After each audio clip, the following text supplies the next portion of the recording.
Hello students, welcome to my YouTube channel aim on target. तो दोस्तों आज हम लोग करने वाले हैं हिंदी का model paper number 4। Okay, model paper number 1, 2 और 3 ऑलरेडी अपलोड हो चुका है। अगर आपने अभी तक नहीं देखा है तो आप उसे जाके प्लेलिस्ट में देख लीजिए, जिसका लिंक मैंने डिस्क्रिप्शन में ऑलरेडी दे दिया है।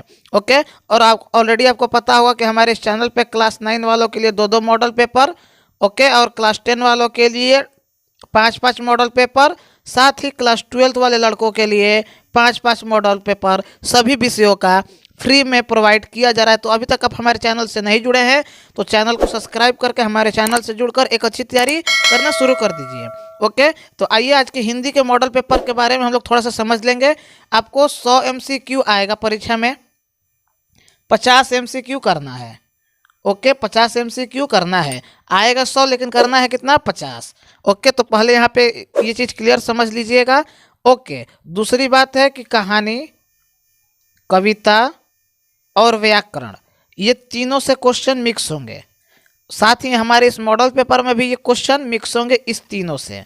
तो आप ज़्यादा से ज़्यादा प्रैक्टिस करने के बारे में सोचिए। तो अब हम लोग समय बर्बाद न करते हुए आते हैं आज के पहले इस मॉडल पेपर के पहले प्रश्न के पास।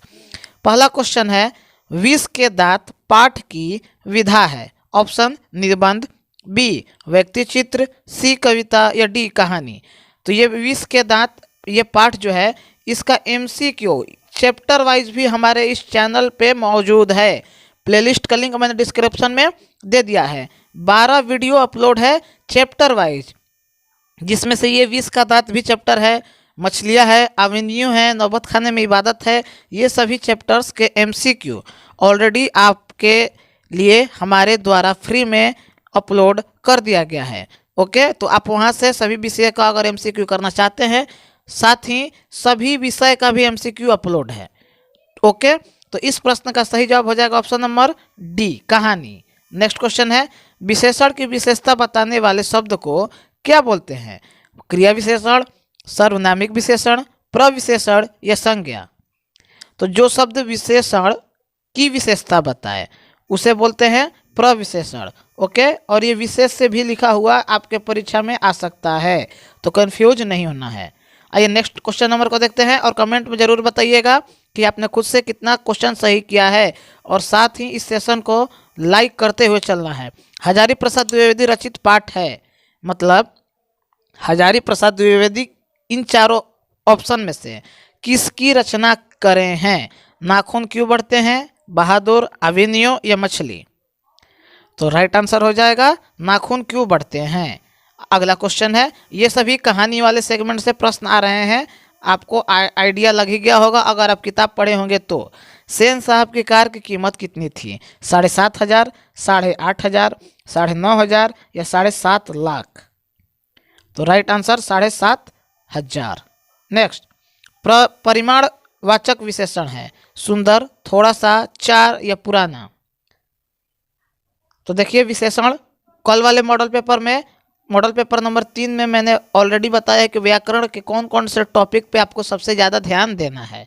तो इस प्रश्न का सही जवाब हो जाएगा ऑप्शन नंबर बी थोड़ा सा। अब ये अगले क्वेश्चन को देखते हैं, सेन साहब की आंखों का तारा है क्या, कार, खोखा, खोखी या उपयुक्त सभी।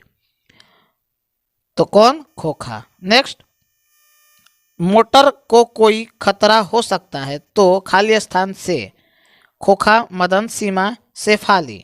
ऐसे ही क्वेश्चन इजी आते हैं, बस आप थोड़ा सा कहानी पढ़ लीजिए समय निकाल के, ताकि सभी चीज़ें आपके लिए एकदम आसान हो जाए। खोखा। ओके, नेक्स्ट, बाबा भीमराव जो अम्बेडकर थे उनका जन्म कब हुआ था, 1871, 1881, 1861 या 1891। तो भीमराव अम्बेडकर 1891 में इनका जन्म हुआ था। ओके, याद करना है। और अभी तक हमारे चैनल को सब्सक्राइब नहीं किए हैं तो कर लीजिए, क्योंकि क्लास 10 के बाद क्लास 12 में जब आप जाएंगे तो भी आपके लिए सारे कंटेंट फ्री मिलेंगे हमारे चैनल पे। नाखून प्रतीक है किस चीज़ का, पार्श्वी वृत्ति का, मानवता का, प्रेम का या पौरुष का। तो इस प्रश्न का सही जवाब हो जाएगा ऑप्शन नंबर ए, पार्श्वी प्रवृत्ति का। नेक्स्ट क्वेश्चन, निम्नलिखित में से संज्ञा का भेद है, कौन, पुरुषवाचक, व्यक्तिवाचक, संबंधवाचक या निजवाचक। तो संज्ञा है व्यक्तिवाचक। ओके, आप लोगों ने पढ़ा ही होगा संज्ञा के कितने भेद हैं, 5। नेक्स्ट क्वेश्चन, हिंदी किस लिपि में लिखी जाती है? तो ये इससे आसान क्वेश्चन अब हमको लग रहा है कि क्या हो सकता है, एकदम ये फ्री में आपको क्वेश्चन बिहार बोर्ड प्रोवाइड कर दिया। तो फिर से मैं बोल रहा हूँ कि लाइक करते चलिए, मैं ऐसे तमाम क्वेश्चन आपके लिए यहाँ पे लाया हूँ ताकि आपको आत्मविश्वास भी बना रहे, और 50 MCQ ही आपको परीक्षा में करने हैं, ये बात भी आपको भूलना नहीं है। आइए क्वेश्चन नंबर अगला को देखते हैं। नागरी लिपि पाठ के लेखक हैं यतीन्द्र मिश्र, गुणाकर मूले, अमरकांत या अज्ञे? राइट आंसर हो जाएगा गुणाकर मूले। अगला क्वेश्चन है, ईसा की 14वीं शताब्दी 15वीं सदी के विजयनगर के शासक ने अपने लेखों की लिपि को कहा था? तो क्या कहा था, नंदी नागरी, देवनागरी, गुजराती या ब्राह्मी? तो इसका सही जवाब हो जाएगा नंदी नागरी। अगला क्वेश्चन, जातिवाचक संज्ञा का उदाहरण नहीं है, गाय, नदी, शहर या विवेकानंद? तो राइट आंसर हो जाएगा विवेकानंद। क्यों? क्योंकि ये व्यक्तिवाचक है, ये व्यक्तिवाचक संज्ञा है। अगला क्वेश्चन है, 12वीं सदी के केरल के शासक के सिक्कों पर वीर केरलस्य जैसे शब्द किस लिपि में अंकित है? ठीक है, जिस तरह हिंदी हम लोग देवनागरी भाषा में लिखते हैं, उसी तरह जो लिखा हुआ था वीर केरलस्य, वो किस लिपि में लिखा हुआ था? ब्राह्मी में, खरोष्टी में, गुजराती में या देवनागरी में? तो आपका सही जवाब हो जाएगा देवनागरी में। ओके, नेक्स्ट क्वेश्चन, बहादुर कहाँ का रहने वाला था? बिहार, उत्तर प्रदेश, नेपाल या भूटान? तो कहाँ का था? नेपाल। इससे आसान क्वेश्चन क्या हो सकता है, एकदम इजी लेवल का क्वेश्चन है। अगला क्वेश्चन, बहादुर का पूरा नाम? तो ये भी एकदम दिल बहादुर था, शेख बहादुर था, बहादुर प्रसाद था या बहादुर पंडित था? तो क्या था? दिल बहादुर। बहादुर वाला चैप्टर बहुत ज़्यादा इंपॉर्टेंट है, तो ध्यान में रखिएगा, इससे क्वेश्चन हरदम आता है। आइए अगले क्वेश्चन को देखते हैं। सर्वनाम के भेद कितने हैं, 5, 4, 3 या 2? संज्ञा का पूछता तो 5, अब सर्वनाम का बताइए। तो सर्वनाम का भी भेद 5। ओके, मेन यहाँ पे ध्यान देना है। इबादत का अर्थ क्या होता है? उपासना, इठलाना, ईंट या ईंख? तो इबादत करना का मतलब प्रार्थना करना, यानी उपासना करना। ठीक है, हम लोग भी व्रत करते हैं तो उपासना करते हैं या ईश्वर से प्रार्थना करते हैं। ठीक है, उसी तरह ये इबादत का अर्थ जो हो जाएगा वो हो जाएगा उपासना। ओके, एकदम घबराना नहीं है परीक्षा में, और सारे के सारे क्वेश्चन MCQ को करना ही है। 50 MCQ है, छोड़ना एक भी नहीं है। कविता नहीं है, कौन सा? अब देखिए, इसमें से आपको बताना है कि इन चारों ऑप्शन में से कौन कविता नहीं है। ऑप्शन है अभिनयो, स्वदेशी, हमारी नींद या भारत माता। तो अभिनयो एक कहानी था। नेक्स्ट, राम नाम बिनु बिरथे जग जन्मा, यह पंक्ति किसकी है? गुरु नानक, रसखान, धनानंद या प्रेम घन? तो ये किसका था? सॉरी, इस प्रश्न का सही जवाब हो जाएगा गुरु नानक। ठीक है, नेक्स्ट क्वेश्चन, पुरुषवाचक सर्वनाम का भेद नहीं है, उत्तम पुरुष, मध्यम पुरुष, अन्य पुरुष या निश्चयवाचक? राइट आंसर हो जाएगा निश्चयवाचक। अगला क्वेश्चन देख लीजिए, संज्ञा, सर्वनाम, विशेषण, इस सबसे कैसे क्वेश्चन आते हैं? तो आपको मॉडल पेपर का मतलब एक माइंड मैप की ऐसे क्वेश्चन आपके परीक्षा में आ सकते हैं। ठीक है, और डायरेक्ट क्वेश्चन आ जाते हैं। जो कहानी वाला है तो वो डायरेक्ट आ जाएगा, कविता वाला है जो डायरेक्ट आ जाएगा, और व्याकरण वाला जो है वो उससे आधारित आएगा। आइए क्वेश्चन नंबर 23 को देखते हैं। प्रगतिशील साहित्य का संबंध है किससे? बौद्ध दर्शन से, वेदांत दर्शन से, मार्क्स के विचारों से या इनमें से कोई नहीं? तो राइट आंसर हो जाएगा मार्क्स के विचारों से। नेक्स्ट, रामविलास शर्मा का जन्म ईस्वी में हुआ था? 1908, 1909, 1911, 1912? जितने भी कवि हैं और लेखक हैं, इनके जन्म, ठीक है, जन्म ध्यान से सुन लीजिएगा, जन्म कब हुआ था, कहाँ हुआ था, साथ ही कौन सा कहानी, कौन सा कवि और कौन सा कविता, कौन सा लेखक ने लिखा था। ठीक है, ये हरदम याद कर लेना है आपको। इससे 3 से 4 क्वेश्चन या ज़्यादा भी हो सकता है। तो इस प्रश्न का सही जवाब हो जाएगा ऑप्शन नंबर डी, 1912। कर्मधारय समास है चतुर्भुज, ऋषिभुज, चंद्रमुख या वनवास? राइट आंसर चंद्रमुख। नेक्स्ट, बिरजू महाराज का संबंध किससे है? बांसुरी वादन से, वादन मतलब बजाना, तबला वादन से, कथक नृत्य से या संतूर वादन से। तो बिरजू महाराज क्या करते थे? कथक का नृत्य करते थे। नृत्य मतलब एक प्रकार का डांस होता है। डांस तो आप लोग समझ ही रहे होंगे। नेक्स्ट, बिरजू महाराज खाद को किसका शागिर्द मानते थे? ठीक है, पिता का, माता का, मामा का या भाई का? तो किसका मानते थे? माँ का, यानी option number B. Next question, कहानी है। अब इसमें बताना है कि कौन सा कहानी है। नाखून क्यों बढ़ते हैं, बहादुर, नौबत खाने में इबादत या परंपरा का मूल्यांकन। और ये चारों के चारों बहुत इंपॉर्टेंट हैं। इस चैप्टर का एमसीक्यू जरूर कर लीजिएगा जो हमारे चैनल पे ऑलरेडी अपलोड है। आप बस चैप्टर को पढ़िए, कहानी को, और हम पे जो एमसीक्यू अपलोड है हमारे चैनल पे आप उसको कर लीजिए। तो राइट आंसर इस प्रश्न का हो जाएगा बहादुर। आइए अगला क्वेश्चन को देखते हैं। ये क्वेश्चन आपके एग्जाम में पूछ चुका है, तो ध्यान दीजिएगा। अज्ञेय का पूरा नाम याद कर लीजिए, बड़ा है लेकिन याद कर लीजिए। देखिए, सच्चिदानंद हीरानंद वत्सायन अज्ञेय।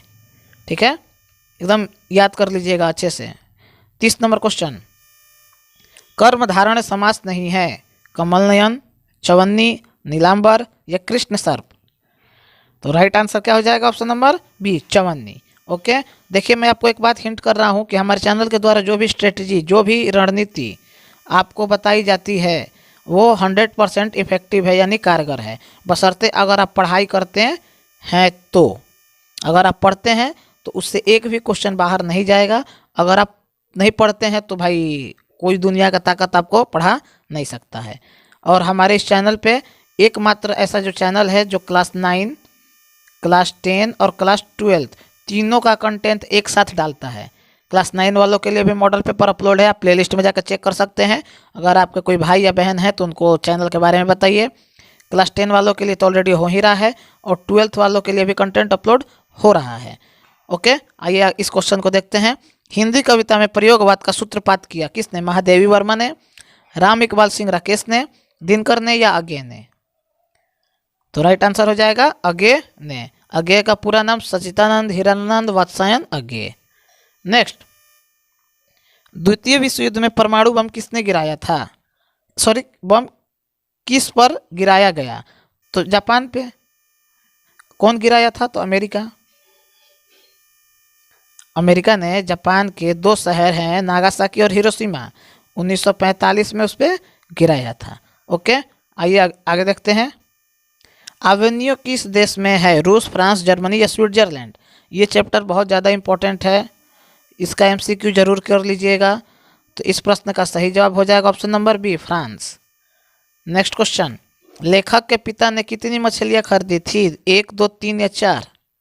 तो जो लड़के मछलियाँ वाला चैप्टर पढ़े हैं, मछली वाला पढ़ लिए हैं, ठीक है। अगर नहीं पढ़े हैं तो पढ़ लीजिए और उसका एमसीक्यू कर लीजिए, क्योंकि जो 12 वीडियो अपलोड है वो बहुत ज़्यादा इंपॉर्टेंट है। ठीक है, क्योंकि सबसे ज़्यादा क्वेश्चन उसी से आते हैं। तो इस प्रश्न का सही जवाब हो जाएगा 3। नेक्स्ट, जहाँ दोनों पद प्रधान हो वहाँ समास क्या होगा? द्विगु, कर्मधारय, तत्पुरुष या द्वंद्व समास।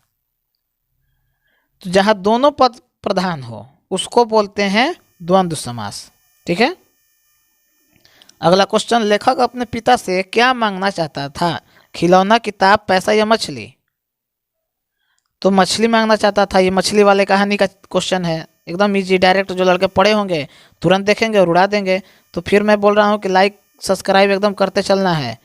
सुधीर वाद्यों में शाह की उपाधि प्राप्त है? तबला को, बांसुरी को, ढोलक को या शहनाई को। कि कौन सी उपाधि? शाह की उपाधि। तो किसको? शहनाई को। शहनाई के लिए विख्यात नाम उस्ताद बिस्मिल्लाह खां, याद रखिएगा। ठीक है, बिस्मिल्लाह खां। ओके, ये क्वेश्चन हरदम आता है कि बिस्मिल्लाह खां क्या बजाते थे? तो शहनाई। कहाँ के थे? तो बिहार के थे, याद रखिएगा। बिस्मिल्लाह खां का संबंध देखिए, आ ही गया क्वेश्चन। बिस्मिल्लाह खां का संबंध है किससे? बांसुरी से, हारमोनियम से, तबला से या शहनाई से। तो ये क्वेश्चन तो मैंने बता दिया, शहनाई से। याद रखिएगा, इनका जन्म बिहार में हुआ था, जो हरदम पूछता है। अगला क्वेश्चन, विद्यालय का संधि विच्छेद क्या है? व्याकरण का कुछ सेगमेंट है, व्याकरण से संबंधित प्रश्न स्टार्ट हैं। विद्यालय का क्या हो जाएगा? विद्याधन आलय, ऑप्शन ए। नेक्स्ट, संधि के कितने भेद हैं? तो संधि के तीन भेद होते हैं, स्वर संधि, व्यंजन संधि और विसर्ग संधि। ओके, ऑप्शन ए में तीन दिया है तो तीन को कर लीजिए। एकदम इजी क्वेश्चन इसी तरफ आते हैं। और मैं आपको ऑलरेडी बताया हूँ कि परीक्षा से पहले जो पेपर हुआ है आपका पिछले साल का 2021 का, वो मैं ऑलरेडी करवा दूंगा ताकि आपको भी एक आइडिया मिल जाए। ज्योतिर्मय उदाहरण है किस चीज का? स्वर संधि, व्यंजन संधि, विसर्ग संधि या समास? तो आपका सही जवाब हो जाएगा विसर्ग संधि। आइए अगला क्वेश्चन, धरती कब तक घूमेगी पाठ के लेखक कौन है?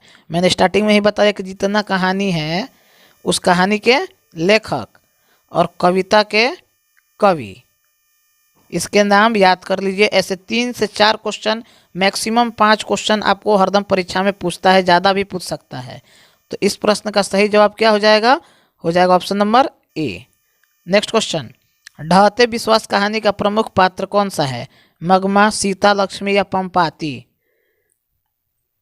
नेक्स्ट क्वेश्चन, सॉरी, तो इस प्रश्न का सही जवाब हो जाएगा लक्ष्मी। आइए अगला क्वेश्चन, अनुज शब्द में उपसर्ग, उपसर्ग मतलब जो पहले प्रयोग हुआ है, ठीक है, उपसर्ग, और दूसरा इसका भाई है प्रत्यय। ओके, तो अनुज में उपसर्ग कौन सा है? आपके हिसाब से क्या हो सकता है? अनु, ठीक है। बहुत लड़के अ बोलेंगे, अ नहीं, अनु है। पपाती कहानी की पात्र है ढहते विश्वास, नगर, धरती कब तक घूमेगी या माँ? सही जवाब हो जाएगा ऑप्शन नंबर बी, नगर। ओके, ऐसे ही डायरेक्ट क्वेश्चन आते हैं। तो अभी तक मैं फिर बोल रहा हूँ कि अगर आपने लाइक नहीं किया है तो लाइक कर लीजिए, और अपने दोस्त को जो वाकई में पढ़ता है और किसी अभाव में एक अच्छी तैयारी से वंचित है, और कंटेंट तो आप देख ही रहे हैं, इसमें कहना क्या है, तो उसको शेयर जरूर कीजिएगा। ओके, ताकि वो भी एक अच्छी तैयारी कर सके। सभी दोस्त फर्स्ट आते हैं, क्या दिक्कत है? बाढ़ की समस्या, खाली स्थान कहानी के केंद्र में है कौन? माँ, ढहते विश्वास, नगर या धरती कब तक घूमेगी? तो कौन है भाई? ढहते विश्वास। नेक्स्ट क्वेश्चन, गुणवान शब्द में प्रत्यय पूछा है। प्रत्यय मतलब जो पीछे लगा है, ठीक है, पीछे लगा है, ठीक है, पीछे लगा है। आन, न, गुण या वान? तो राइट आंसर हो जाएगा, अरे गुण प्लस वान, तो वान पीछे वाला है, गुण अलग हो गया, वान अलग हो गया। नेक्स्ट, मंगू जन्म से कैसा, सॉरी थी, पागल, चंचल, अंधी या गूंगी? तो कैसी थी भाई? तो राइट आंसर हो जाएगा गूंगी। ओके, 49 नंबर क्वेश्चन, लक्ष्मी का पति खाली स्थान में नौकरी करता था, मुंबई, दिल्ली, जयपुर या कलकत्ता? तो कहाँ नौकरी करता था? कोलकाता में। देखिए एक बात जो मैं स्टार्टिंग में बताना भूल गया कि अगर आप हमारे फेसबुक और इंस्टाग्राम दोनों वाले ग्रुप में नहीं जुड़े हैं तो वहाँ पे जुड़ जाइए, क्योंकि सारे परीक्षा से संबंधित जानकारी मैं वहीं पे पोस्ट करते रहता हूँ। साथ में मैं चैनल पे भी पोस्ट करता हूँ, लेकिन हर चीज़ पोस्ट नहीं कर पाते हैं। ओके, बट ग्रुप में सभी 100% जानकारी पोस्ट होता है। तो जिसका लिंक मैंने डिस्क्रिप्शन में दे दिया है, फेसबुक और इंस्टाग्राम दोनों का, वहाँ पे आप हमको ऐड करके पर्सनली मैसेज भी कर सकते हैं। आइए आज का आखिरी क्वेश्चन, 50वां नंबर, शुद्ध वाक्य है। इस चारों ऑप्शन में से कौन सा वाक्य सही लिखा हुआ है? देश में सर्वव्यापी शांति है, बी रोटी ताजी है, सी मैं मेरा काम करूँगा। ये तो इसी तरह देखने से ही गलती लग रहा है। आज की ताज़ा खबर, 2 बार की थोड़ी होगा। राइट आंसर क्या हो जाएगा? रोटी ताजी है। ओके, तो 50 MCQ हमारा कंप्लीट हुआ। ओके, और अभी तक लाइक नहीं किए हैं तो देख लीजिएगा, भगवान आपको माफ़ नहीं करेंगे। इतना हम आपके लिए मेहनत कर रहे हैं, आप लोग थोड़ा सा लाइक सब्सक्राइब नहीं कर पाते हैं, बहुत दुख होता है हमको भी। देखिए हमको रोना आ गया, ठीक है, मजाक कर रहे थे। तो मॉडल पेपर नंबर 4 कंप्लीट हो गया। कल हम लोग करेंगे 5वां। उसके बाद हिंदी कंप्लीट होने के बाद मैंने आपको ऑलरेडी बताया ही है कि जैसे ही हमारा हिंदी कंप्लीट हो जाता है तो जो लड़के संस्कृत को लेकर डरे रहते हैं कि सर ये बात वो बात, अरे यार हमको एक बात बताइए, आप सभी विषय में मैं आपको 350 MCQ करवा रहा हूँ ओवरऑल। 250 तो मैं अपनी तरफ से और 100 जो ऑफिशियल मॉडल पेपर आया है उसमें। तो आपके पास 350 में से मात्र 50 करना है। तो फिर आप कहीं डर रहे हैं? आप लोग बिना मतलब का टेंशन आप लोग ले लेते हैं, हमको भी मैसेज कर करके परेशान करते हैं। दूसरी बात, इस संडे को उससे पहले भी हो सकता है, ठीक है। एक वीडियो में मैं लाऊंगा कि 1 महीने में 1 महीना जब बचा है तो तैयारी कैसे करें, ठीक है। एक महीने की तैयारी के बारे में मैं बताऊंगा कि एक महीने में क्या क्या करें और क्या नहीं करें। तो मिलते हैं नेक्स्ट वीडियो में मॉडल पेपर नंबर 5 के साथ। तब तक के लिए गुड बाय, टेक केयर।